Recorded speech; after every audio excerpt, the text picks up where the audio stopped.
Et la news auquel j'ai envie qu'on se consacre, ça vient d'être annoncé, un film live action rated R, donc violent et sanglant, des Tortues Ninja a été annoncé. Une adaptation de Tortues Ninja, Le Dernier Ronin. OK. Et donc, Le Dernier Ronin, qu'est-ce que c'est? Walter Hamada. Ah, Walter Hamada, c'est un nom qui te rappelle quelque chose, n'est-ce pas? Ah, le producteur de C'est DC? en fait, Walter Hamada, c'était l'ancien patron de DC, Ouais. avant James Gunn.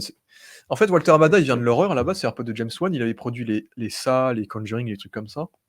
Et ensuite, Warner l'a fait boss de DC, et c'est là quand DC s'est cassé la gueule, hein, en gros. Et maintenant, Walter Hamada, il bosse pour Paramount, maintenant. Robert Rodriguez, je viens de voir. Et maintenant, Walter Hamada, Je viens de cramer. ah, il a signé, genre, il a inventé, il a adoré. Robert Rodriguez, il a lu. C'est-à-dire ah, le Ah, c'est livre. une Ah, je citation, crois c'est qu'il une allait citation. réaliser le Non, non, film. non. Et du coup, bah, Walter Hamada produit ce film-là, parce que maintenant, il bosse pour Paramount, et il se charge un peu de les branches un peu plus sombres de Paramount. Ah, ça aurait été génial quand même, là, Mais on n'a pas de réalisateur encore. de Rodriguez. Et du coup, les Tortues Ninja, le dernier Ronin, qu'est-ce que c'est? Eh bien, c'est un peu le The Dark Knight Returns, pour ceux qui ont la ref, des Tortues Ninja, en fait. Mmh. Ça se déroule 20 ans dans un futur dictatorial, post-apo, où en gros Shredder est mort, mais Shredder a un fils, et c'est ce fils-là qui est le nouveau patron de New York. Ce New York est à moitié, je crois, ce New York est à moitié enseveli sous les égouts. Il y a des mafies, il y a des criminels partout, c'est dark en gros. Et les Tortues Ninja ont été tués. Splinter et les Tortues Ninja ont été tués, sauf une tortue mystère qui a choisi C'est de, la tortue. qui a choisi de se nommer le dernier Ronin. Et on le voit dans cette image-là, c'est qu'il a les C'est armes. la dernière. Il a les armes de toutes les tortues, il a toutes les armes. Et donc c'est le dernier Ronin, et c'est une tortue qui est dépressive, qui a envie de se venger de la mort de ses frères, de la mort de Splinter, etc. Et qui a envie de buter le fils de Shredder, en gros. Et c'est une histoire très très dark, très très sombre, un peu film noir, un peu vengeance. C'est le All Boy des Tortues Ninja, un peu. C'est un peu ça. Ah ouais. Et ce qui est intéressant avec ce comics-là, c'est qu'on connaît pas l'identité, on connaît pas l'identité de la tortue jusqu'à la fin, et à la fin c'est un peu un twist, du coup. Et il y a aussi la fille, il y a aussi la C'est le fille, concept du Ronin en plus, hein, ouais, le dans Ronin, la culture bah, japonaise. Hein. le samouraï sans maître. Ah, c'est sans nom, non? Bah, sans maître surtout, parce qu'il a plus de maître, il a plus Splinter, Ouais, il a plus rien. justement, c'est pour ça qu'il est mauvais. C'est Ouais. parce qu'il a pas de maître. C'est un Et, peu Nightwing et aussi. on est la vraiment culture Nightwing. on est vraiment sur un Tortue Ninja qui est parti en cacahuète, parce que maintenant il tue des gens, il tue des gens sans pitié, Voilà, tu vois. l'élève Ouais, un qui peu a comme trahi le Hawkeye. maître, oui. Un peu comme Hawkeye dans Marvel, ouais, le Ronin. Et Nightwing. ouais, ben non, le Ronin.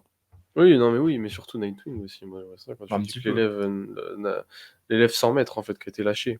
Ouais. Qui s'est Et détaché de son maître. mais c'est vrai que je suis très surpris qu'ils nous fassent ça. Parce que moi, le dernier Ronin, ça a toujours été un truc. D'ailleurs, il faut savoir que le dernier Ronin, c'est une histoire du créateur de Tortue Ninja, Kevin Eastman, Mhm. qu'il a écrit en 2017, un truc comme ça, c'est pas très vieux.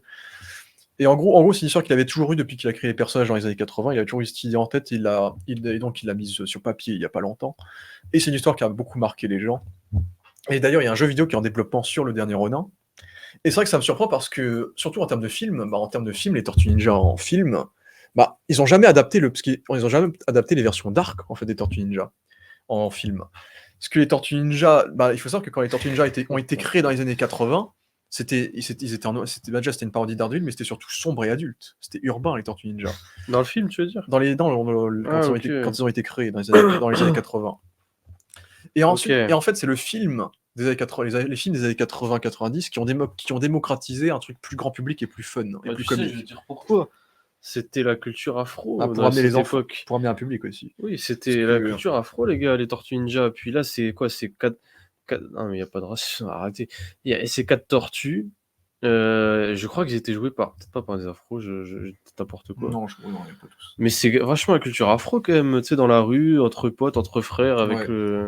la pizza à la main. Surtout que Ils font du sport. cette trilogie-là, c'était vraiment l'avènement Ah, des. c'est grave les années 90 avec les. Ouais. Ouais, le rap, la culture de rue, quoi. Ouais, il y a un peu ça, cette trilogie. Street. Bah, c'était le New York, On traîne la c'était nuit. le New York de l'époque. On traîne la nuit. C'est une Et culture, en fait, faut vous rendre compte. Donc, il y avait cet humour hip-hop un peu amené par aussi Eddie Murphy, non, dans les années 90. 80 peut-être aussi, je sais plus. ouais.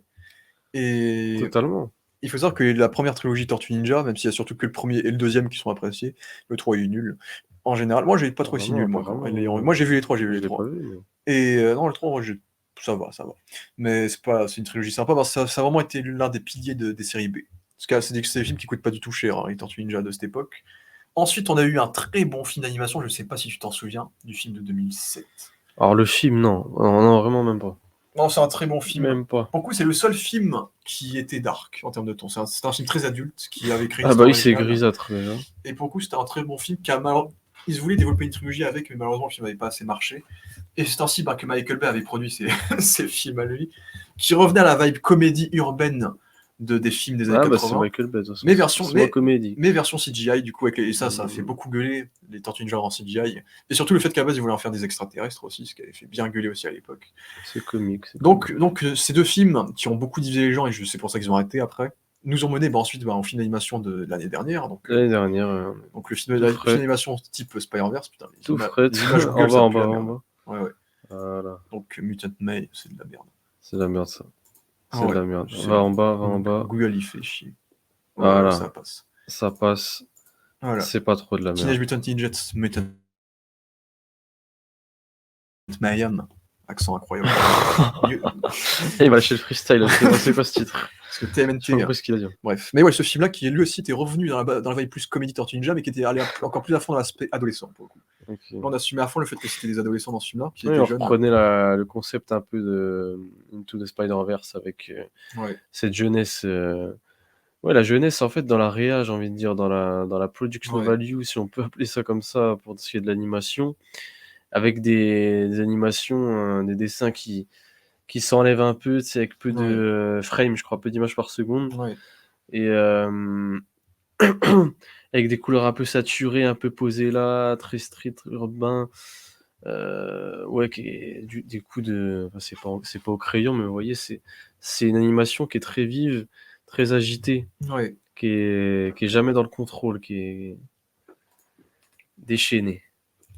Ouais, et justement, je trouve que ce film-là était très bien, était très sympa. C'était un bon divertissement, ça faisait bien le café, c'était assez sympa. Sympathique et un peu long. Et cet univers-là va continuer, mais qu'il y a une suite qui a été annoncée. Et il y a un dessin animé qui fera le lien entre les deux suites, mais ça je m'en fous un peu parce que ce sera un dessin animé classique. Mais voilà, cet univers-là va continuer avec Shredder en méchant du prochain, normalement. Mais en parallèle, ils vont quand même, et je suis surpris quand même qu'ils fassent un film sur ça, et qu'enfin ils assument de faire un film live-action adulte sur les Tortues Ninja, mais un film live action. En plus, c'est vraiment pas un film de franchise de Astronine. C'est tu fais le film et après il y a pas de suite. One shot. C'est un one shot. C'est comme Dark Knight Returns. Ah, c'est juste une tortue, quoi. En fait, les autres, elles ont été bullées, elles sont mortes. Donc il y a que un des 4 frères qui a survécu. Après Endgame, les gars. Et il est devenu le Ronin et il a genre toutes les armes des tortues sur lui, genre. Endgame après. Et du coup, c'est vraiment un truc adulte, sombre et tout, et genre faire ça en live action, rated R, en one shot. Moi, j'attends le réa. Ah oui, j'attends le réa. En vrai, oui, Robert Rodriguez, comme tu le dis, ça serait grave hypant, tu vois. Et ça, me dire, j'arrive pas à imaginer qu'ils vont que ça sort de la tête de Walter Hamada. Bah, il produit en tout cas, mais en live action, le dernier Ronin.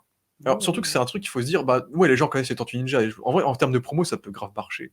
Les gens, ils ont le cliché des Tortues Ninja, ils voient la bande-annonce, ils voient un truc sombre où c'est dark et en vrai, ça peut donner un truc de fou. Un jeu vidéo. Oui, il y a un jeu vidéo qui est en développement et maintenant il y a un film live. Et surtout que le film soit en live en plus. C'est vraiment. Après, ce sera moins chiant parce qu'il n'y a qu'une seule tortue. Non, en vrai, ça va être sympa. Et pour le coup, ça me fume à quel point les Tortues Ninja ont eu des genres de films tellement variés. En live action, c'est vrai que ça peut être. Mais pour le coup, aucun film Tortues Ninja ne se ressemble. Ils vont prendre un stuntman, un cascadeur, et on va mettre la capuche, tu vois, comme ça on va pas reconnaître que c'est une tortue, ça va coûter moins cher. Hein. Bon, après, on la verra quand même. Parce que c'est un film. Après, c'est un film Tortue Ninja, il faut miser sur le fait que c'est une tortue. Il a la capuche faite, tu vois. Mais ça, c'est le trailer. Mais là, j'attends de voir le film parce que l'annonce vraiment m'a bien fait plaisir. Tu vois, adapter ça en Tortue Ninja Rated R, quand même, c'est dinguerie. Ah, c'est ça, donc j'ai hâte de voir ça. Donc ça, c'était la grosse annonce de ce jour-là. Ce qui est de ce qu'on pense sur les Tortues Ninja, voilà. Ouais. Donc, on a grandi plus ou moins avec ça. Ouais. Les films Michael Bay, on n'a rien contre eux, mais bon, on était jeunes aussi. Après, je les aime bien parce que moi, j'aime bien. C'est des films pour très petits, très très petits. J'ai bien rigolé avec. Voilà. Ouais, voilà, les deux, c'est vraiment pour rigoler. Aucun des deux au sérieux, bien entendu. On prend aucun des deux films au sérieux. Oui. Puis la série. C'était les dessins animés en live, quoi. On vous conseille la série originale de l'époque, parce que c'est quand même la source. Nous, on a surtout regardé celle des années 2000. Voilà, nous, on a regardé celle des années 2000, mais on conseille celle des années 80, du coup, il me semble, je dis pas de conneries. Ouais. Mais c'est le début, c'est la source. Mais pour moi, c'est des années 90, même, je crois. Et même les jeux vidéo de cette époque. Et celle que je recommande surtout, en vrai, je trouve que c'est la plus grande réussite, c'est vraiment la série Nickelodeon. Et nous, on a grandi principalement avec la série Nickelodeon. Qui était en 3D, et qui, elle, avait ce mélange parfait entre le côté sombre et comique, en fait. Et pour le coup, c'était une très très bonne série, je trouve, qui réinventait bien le mythe des Tortues Ninja. Donc la série Nickelodeon, pour moi, c'était le meilleur truc qu'ils avaient fait dessus, et franchement, putain, tellement de films différents dans cette franchise, c'est incroyable. Mais voilà pour l'information.